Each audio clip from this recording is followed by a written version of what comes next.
Mr. Hill is also co-author of the best-selling business book, Radical Marketing. Welcome, Sam. Thanks for joining us today. Now, you're going to tell us a little bit about some concepts in your book, Radical Marketing, and about how companies can differentiate themselves from their competitors without really spending a lot of money, and kind of give us some ideas on how to outwit your competitors. Linda, marketing is all about the business of building brands, and radical marketing is all about how you build brands without big budgets. Very interesting. Thanks, Sam. Now let's turn this webcast over to Mr. Sam Hill. Again, welcome, Sam. Thanks, Linda. Today we're going to talk about words like competitive advantage and positioning and brands, and we're going to try to get across one big message. And the message is that every company needs brands, including small and medium-sized companies, and you don't need huge budgets to build them. Now we're going to use a range of examples to prove that. We're going to look at Harley and Virgin, and we're even going to look at the Grateful Dead, Imes, Providian, a wide range of examples in a wide range of industries. Now, the way we're going to work through this is we're going to divide it into a series of sections. The second section we're going to talk about is building big brands without big budgets. And we're going to talk about why this works and sort of the underpinnings behind it. The second thing we're going to talk about, or the third thing on your agenda, is we're going to talk about the 10 pragmatic rules. Hopefully these are things that you can write down that will give you ideas you can use in your business and put them to work right away. We're going to talk about how you get started using those, and finally we're going to go to the Q&A. I'm going to move very quickly, and I'm going to move very quickly because I really want to get to the question and answer piece, because that's the most interesting piece. So let's get started. Let me start with a story about Imes Pet Foods. 20 years ago, or a little more than 20 to be honest, I began my career in the food industry, and I began with General Foods. Now at the time, General Foods was arguably the best food company in the world. They had terrific brands, they were growing share, they went to campuses and hired the best people. It was just a terrific company. Every brand in every General Foods division was a smash success except one. And that was the Gaines division where I was. We couldn't do anything right. We lost share, we lost money, we got into quality problems. Everything we did was wrong. So what we did is we formed a team from among some of the best thinkers around the company. I was actually too junior to be on it at the time. But we formed this big team and we looked at the market overall and what it would take to win. And we analyzed consumers and we did market research and we looked at competitors. And we decided that it was just a bad market. There was no way to make money in this market. And so we sold the business, sold it to Anderson Clayton. Now, at the time we were doing that, we also looked at a tiny company in Dayton, Ohio named Imes. Imes was $16 million, $15 million. It made a high-priced pet food that it sold in very strange purple and green bags, and nobody took it seriously. None of us. Well, just last year, Imes sold to Procter & Gamble for around $2 billion. It had $1 billion in sales. It's a market leader in virtually every country around the world, and it has 30% margins. It's a smash success. Now, the question we want to talk about today is why could we, at one of the biggest and most successful food companies in the world, not do something that a little tiny company in Dayton, Ohio, with no resources, without even a marketing department, could pull off? And the answer is radical marketing. Let's compare radical marketing to traditional marketing. I was trained in traditional marketing. Traditional marketers tend to look at the world by thinking about 5 things. First of all, they tend to use what we call China logic, which is if everybody bought just one. In other words, they're trying to find a big mass market and try to hit some statistical percentage of that market. That's the basic going in assumption. The second thing is big is better. A $100 million ad budget is not as good as a $200 million budget, is not as good as a $300 million budget, is not as good as Super Bowl ads. The third is complex. Technically, if you have $50 million to spend on a fall TV schedule, you can spend that in a quadrillion different ways. That's not a made-up number. That's a statistical calculation. You have a quadrillion different options. Well, we tend to use all those options, and we tend to have very complex plans. The fourth is we tend to be distant. We tend to be very professional and cold and methodical about the market, and sometimes far from it. And the final thing is we love formulas. We love the 4 Ps. We love the 22 immutable laws. We love formulas that can help us make some sense of this complexity. Now, radical marketers are completely and utterly different. They don't use formulas. They don't have big budgets. But what they do have is they do have a long-term commitment to the market. They have a visceral connection to the consumer that means that they can get by without a lot of the machinery of marketing. And often they don't have resources. Now, interestingly enough, we'll argue as we go through this that not having resources is actually a bit of an advantage because it often makes them more creative. Let's start talking about the 10 rules of radical marketing, the 10 things that I'd like you to really think about on a day-to-day basis. Now, the first of these rules is the CEO must own marketing. Boy, this is tough. Anytime we pick up an issue of the Harvard Business Review, there's always a list of things that the CEO has to own. They have to own technology, they have to own the internet, they have to own the people program. There are any number of demands on the CEO's time. But in every corporation, the one thing no company can do without, a company can do without systems, a company can do without people sometimes, but a company can't do without customers. No customers, no company. That's why when you look at our radical marketers, if you look at David Stern of the NBA, he could sit in the skybox, but he doesn't. He sits down in the stands with the fan. Dick Egan of EMC, the data storage company, doesn't have to talk to customers, but he does every night. Clay Mathiel doesn't have to go to 50 dog shows a year, but he did. The CEO owned marketing in every sense of the word. Now, one thing all those CEOs did do is they spent a lot of their time making sure they found missionaries for their marketing department. And that's the second rule of radical marketing. Hire missionaries, not mercenaries. Go out and find people who have passion. A number of years ago, I was in Detroit in a meeting for a major car company. 21 people in the room. The CEO stands up and he says, if any of you did not have to drive this car, what would you drive? 19 people, this was an American car company, 19 people in that room said BMWs. One said Jeep, and one said a Corvette.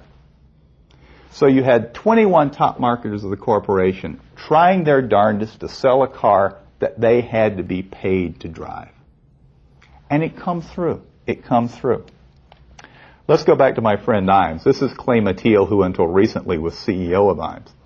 If you go to Dayton, Ohio, and you walk down the halls, what people will say to you is they'll stop you in the halls and they'll say, our mission is to save the world's dogs and cats. I have to tell you, I think that's a little intense. But they believe it. They mean it. Back in 1975, when Richard Nixon put on price controls, Clay Mathiel was a struggling young business. He was selling his pet food at a loss because of price controls. And he went home to talk to his wife, and he and his wife had 5 children. And he said, Mary, the only way we can keep from cutting quality is if we mortgage the house and invest the money in the food. And she said, but Clay, when will this price control thing end? And he said, Mary, it may never go away. We may lose the house, but what choice do we have? And she looked back at him and said, none. That's the kind of passion that we found when we looked at these companies. In fact, we talk about the tattoo test. Great radical marketers have employees that are willing to wear their tattoos. The Nike swoosh, the Harley Davidson logo, the Virgin V. Now, you want passionate missionaries, but you don't want many of them. You want to keep the marketing department small and flat. And the reason you want to do that is because when you get more marketers, they start talking to each other, and they stop talking to the people. They stop getting out there in the market. Jim Cook of Sam Adams Beer didn't even have a desk for the first 12 years because he was afraid if he did, he'd go sit in the head office and not go spend time with his customers. In fact, every radical marketer we met was absolutely passionate about getting out of head office and getting in front of the consumers at every opportunity. That's a big difference from most marketing departments. What we find, we traditional marketers, is there's so much to do at head office that often we don't get out of head office as much as we would like. And as a result, we don't get to spend a lot of time with customers.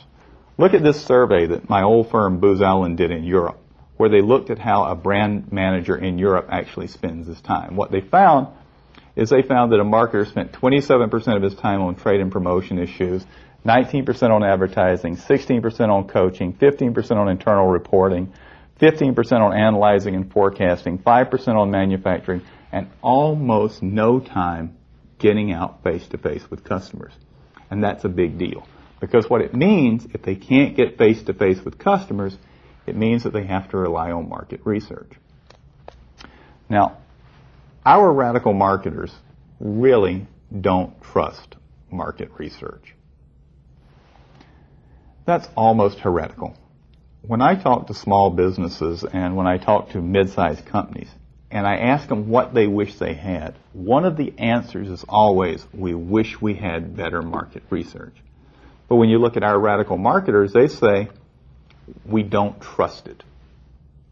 We don't need it. Now, why do they say that? Well, there are three reasons. One, market research always has a problem with demographic data not really representing behavioral data. Let me give you an example. Right down the street from me is a guy named Dan. Dan and I are exactly the same age. He has 3 kids. I have 2. We both went to University of Chicago. We are in very similar income brackets. We are in very similar education brackets. My guess is we vote the same. But our buying behavior is not the same. I drive a Honda. He drives a Mercedes. He vacations in Colorado. We vacation in the Florida Keys. You go down the list, you walk around our houses, they're not the same. We buy different things. And one of the reasons to be skeptical of market research is because top-level market research really has a problem telling you about buying behavior. Now, there are 2 other problems with market research which are important. The second one is what we call the filter effect. A number of years ago, I was in New Zealand. We were about to introduce the first gold credit card in New Zealand. Maybe the first gold credit card too, but at least the first gold credit card. So we hired a market research firm, and we asked them to go out and tell us if New Zealanders wanted this. And we got back the market research report, and it said, New Zealanders have plenty of credit and don't want any more cards. I was amazed. I've been doing market research virtually my entire life, and I have never seen results this clear. I was amazed at this. So I turned to the data tables in the back, and the data tables didn't support the finding. So I called up the guy who did it, and I said, Sean, where did your market summary come from?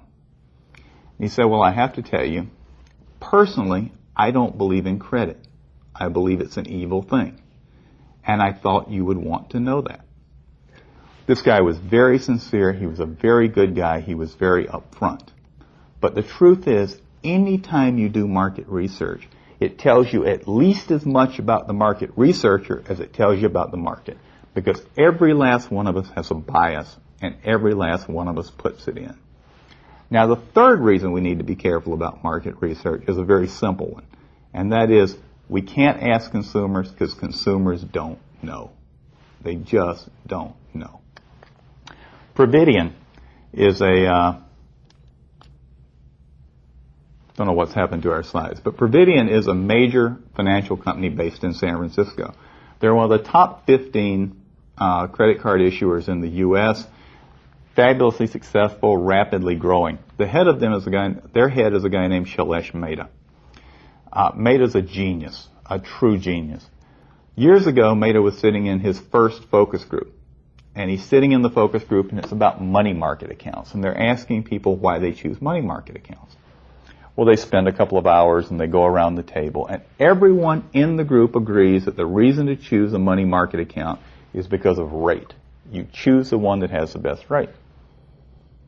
So Shailesh, listen to this for a moment. Knocks on the door, goes in the group, says, Mr. Moderator, do you mind if I ask one question? Moderator says, of course not. He says, what money market account do you have? Nobody in the room had the money market account with the highest rate. Consumers are very complex beings. We buy for a lot of different reasons. We try our best in a focus group when someone asks us to say things that are reasonable that represent how we buy. But the truth is we don't always know. And we can't tell the focus group moderator because we don't know ourselves. So what's the answer? If these radical marketers don't trust market research, how do you do a marketing without it? Well, not all of them, but most of them would use market research, but they would confirm it by getting out in the market and looking at how consumers actually use the product. For example, right here in North Carolina where we're sitting today, there's a company named Jordan Furniture. Whenever Jordan does a delivery, somebody calls, interviews the person who received the furniture, and types those results in the computer. Hundreds of deliveries a day. And every night, every executive at Jordan reads 6 to 7 of those summaries word for word. Not market summary. I'm sorry, they're not summaries, they're verbatims. And they read them word for word. They have found a way to supplement dry statistical market research with something that gets at how people really act and really feel. Whatever the business is, we need to find a way to do that. Now, the sixth rule of radical marketers is be true to the brand. Being true to the brand is one of the easiest things to say and one of the hardest things to do that any marketer in the world ever faces. It's particularly hard in startup businesses where things are going crazy, and the brand is often an afterthought. But it's one of the most important, because the brand, at the end of the day, is the source of competitive advantage that will drive profits and it will drive premiums for decades beyond. Let's look at a company that forgot about its brand and then came back. Harley-Davidson, back around the turn of the century, the industry that Harley-Davidson's in is just as chaotic as the industries you're in. There were 300 different motorcycle manufacturers in America. Minerva Mile a Minute, Clement, Torpedo, actually it was Mitchell Mile a Minute and Minerva, Indian. There were all these different manufacturers. Young men and young women were quitting their day jobs and they were going out to start companies based on the internal combustion engine. That was the business of its day, internal combustion. And everybody wanted a piece of it. Well, Harley was one of the most successful. They grew rapidly. In 1927, if you had gone to a management conference, you wouldn't have gone to listen to Bill Gates. You would have gone to listen to the Harleys and the Davidsons to talk about their management theories because they were that famous. People came from around the world to listen to them. But what happened? In the 60s, Harley really got into trouble. Now, there were two things that got him into trouble. One was quality. Everybody knows that American quality dropped. There used to be a saying, people would pull up next to Harley riders at stoplights and they would say, ride a Harley, ride the best, ride a mile, and walk the rest. But it was worse. Even worse than that, Harley forgot what their brand was. So they started chasing around trying to find it again. For example, they thought that they were a brand that appealed to young people and clean, wholesome families.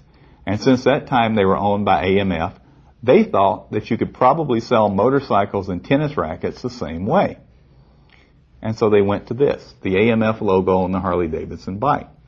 They also got to thinking about it and they decided, well, maybe it's more than that. Maybe we're more than motorcycles. And they started making snowmobiles and they started making golf carts. Whenever I see this picture, I always have a thought. What tattoo do you get if you drive this? Do you get a tattoo that says born to play through? I don't know. At any rate, Harley completely lost sight of their brand. And they started wandering in the wilderness. It was so bad that they thought they were going to have to close the company. And then in 1981, a group of executives bought Harley back. They all took mortgages on their houses, 13 of them, and they bought this company. This was a terrible time to buy a motorcycle company. It was about as bad as you can imagine. The oil shock had just hit. The sales of motorcycles had dropped by 40%. Interest rates were high. It was awful. So they called in a guy named Clyde Fessler. And they said, Clyde, we want you to be in charge of the Harley-Davidson brand. Clyde's a great guy. And Clyde said, oh. He was pretty impressed. This is a big promotion. And he said, well, how big is my budget? And they said, Clyde, you don't have a budget.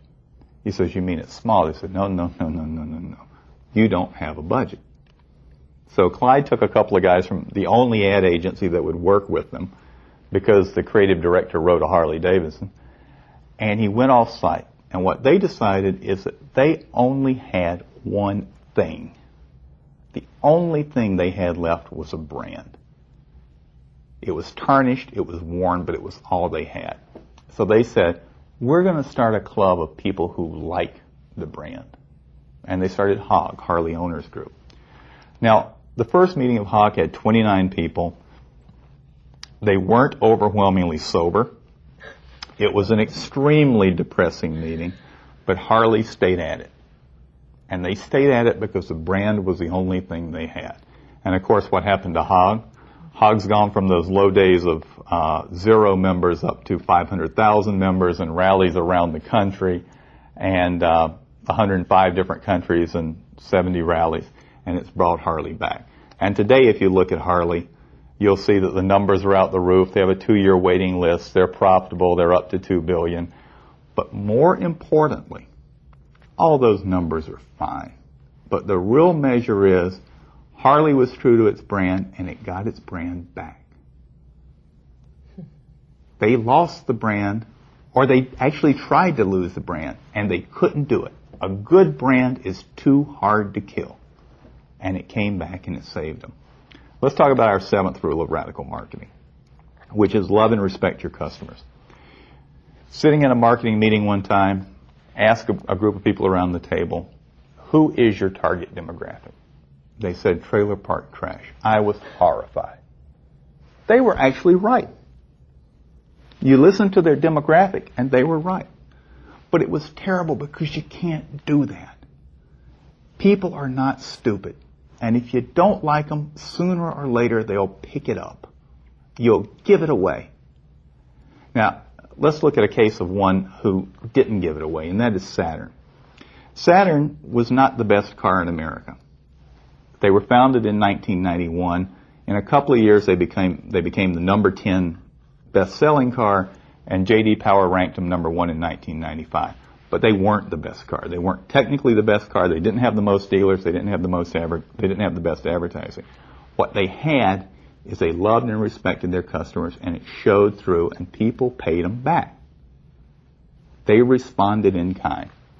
Saturn, when they had to do a recall on a wiring harness, through barbecues. Saturn did ads that showed elderly people going to bingo in trailer parks. Ads that no other car maker would do. Saturn did to show their customers they loved them, and it worked like a charm. Now, we don't do things like this for altruism. We do things like this for hard business reasons. And it's because most of Saturn's sales ended up coming from people who had referred them. By loving and respecting their customers and getting that back, Saturn created a very powerful selling force. Now, let me just close off by saying, sometimes I'll talk to people and they'll say, I'm really not like my customer base and I don't like them. My advice is always then go find a different customer base.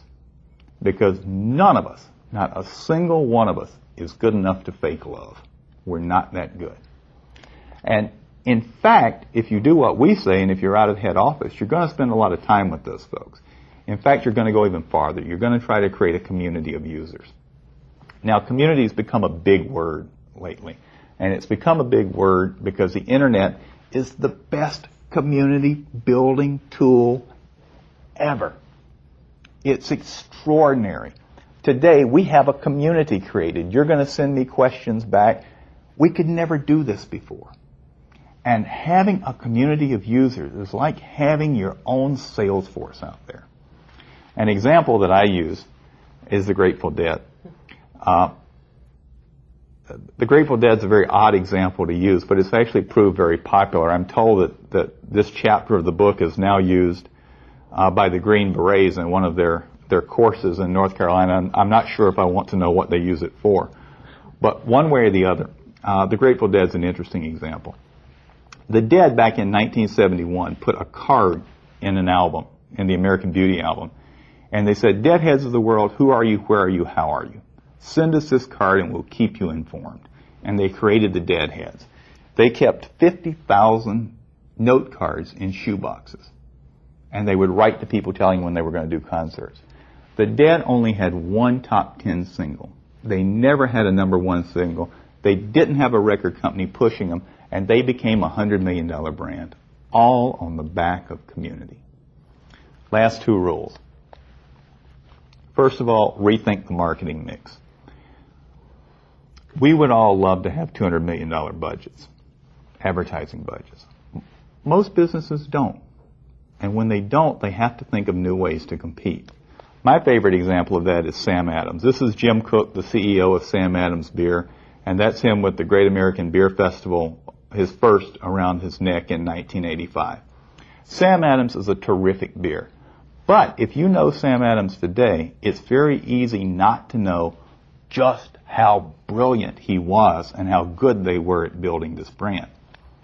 Look at the beer market over the last 50 years of this century. What you see is the beer market grew very quickly after World War II. A lot of returning GIs, aluminum packaging, the market exploded. But in the late 70s, it started tapering off. And in fact, Philip Morris bought Miller Beer in 1971 and sunk millions of dollars in advertising, some of the largest advertising budgets ever seen. And even they could not make inroads in this market. A terrific company like Miller could not succeed in this market. The only one that succeeded was Budweiser, the market leader, until Sam Adams. Sam Adams didn't have $200 million ad budgets. They had $1 million ad budgets. They did a few radio ads. They used PR. They used events. They used all these different free things. And they got the same bang for their buck and built the number 10 beer brand in America without huge budgets. Last rule of radical marketing. Celebrate uncommon sense. Let me explain what that means. September 24th, 1998. A client calls up and tells me to look in the Wall Street Journal that they have an ad. They're an insurance company. I turned to Section A of the Wall Street Journal, and I found a full-page ad that had they said their ad had a baby in it, that had a picture of a baby, and it was for an insurance company. But I didn't find one ad.